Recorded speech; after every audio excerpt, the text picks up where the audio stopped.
दिल्ली के रोहिणी इलाके में बिहार पुलिस और दिल्ली पुलिस की क्राइम ब्रांच की संयुक्त टीम ने एक बड़ा ऑपरेशन अंजाम दिया। दिल्ली के रोहिणी में पुलिस ने बड़ा एनकाउंटर किया है। इस एनकाउंटर में बिहार के 4 मोस्ट वांटेड गैंगस्टर ढेर हो गए। सीतामढ़ी जिले में इस गिरोह के द्वारा हाल के दिनों में 5-6 घटनाएं एक के बाद एक कारित की गई हैं। सीतामढ़ी पुलिस काफ़ी इन घटनाओं को चुनौतीपूर्ण ढंग से लेकर इनके बारे में आसूचना संकलन कर रही थी। इस गिरोह के द्वारा घटना कारित करने के बाद नेपाल या दिल्ली या अन्य जगहों पे शरण लिया जाता था। तो बड़ा चुनौतीपूर्ण कार्य था, क्योंकि घटना को अंजाम देने के तुरंत बाद ये क्षेत्र छोड़ के बाहर चले जाते थे, फिर कुछ दिनों बाद घटना को अंजाम देते थे। और कुछ दिन पूर्व एक घटना हुई थी सीतामढ़ी में, जिसमें काफ़ी लॉ एंड ऑर्डर का प्रॉब्लम भी हुआ था। लोग रोड जाम वगैरह किए थे, काफ़ी आंदोलन भी किए थे। और ऑलमोस्ट हर महीने कोई ना कोई घटना को अंजाम इस गैंग के द्वारा दिया जा रहा था। और ये कॉन्ट्रैक्ट किलर्स थे, ये सुपारी किलर्स थे, सुपारी लेकर हत्याएं करते थे। तो ऐसी भी बात नहीं थी कि किसी से इनकी दुश्मनी है तो उस दुश्मनी के परिप्रेक्ष्य में हत्या करते थे। ये कॉन्ट्रैक्ट किलर्स थे और इन्होंने अपने गिरोह का नाम सिग्मा एंड कंपनी दे रखा था। तो ये एक तरह से मतलब आप कह सकते हैं कि ये सिग्मा एंड कंपनी से ही संकेत मिलता है कि इनका क्या मंशा रहा होगा। तो ये प्रोफेशनल किलर्स थे।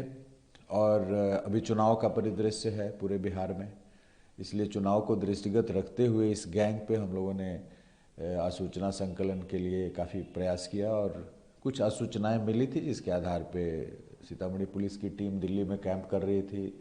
दिल्ली पुलिस से भी सहयोग प्राप्त करके इनको लोकेट करने की कार्रवाई की जा रही थी। इसी सिलसिले में इनको इंटरसेप्ट किया जा रहा था, जिसमें मुठभेड़ हुआ है, जिसमें ये चारों मारे गए हैं। और जो वहाँ पर एक अपराधी जो दिल्ली का पता है, अमन, तो वही इनको वहाँ पे शरण वगैरह देने की व्यवस्था करता था इस पूरे गैंग को।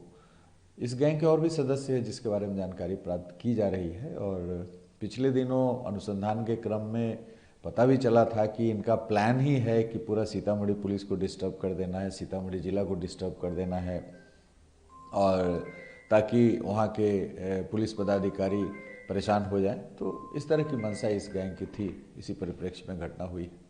क्या बिहार चुनाव में भी सर इन गैंग का जो देखिए, जब ये लगातार हत्याएं कर रहे थे तो इस संभावना से इनकार नहीं किया जा सकता है कि ये आने वाले जो दिन है चुनाव के पूर्व, इस दौरान इस घटना कारित करने का प्रयास नहीं करते।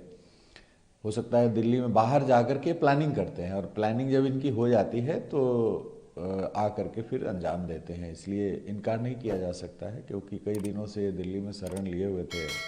और गैंग का जो सरगना है रंजन पाठक, उसके द्वारा लगातार हर 15 एवरेज आप देखिएगा तो हर 15-20 दिनों में एक घटना इधर हाल के 3-4 महीने में कारित हुआ है। 6 घटनाएं हुई हैं डुमरा, बाजपट्टी, चोरौत वगैरह वगैरह थाना क्षेत्रों में।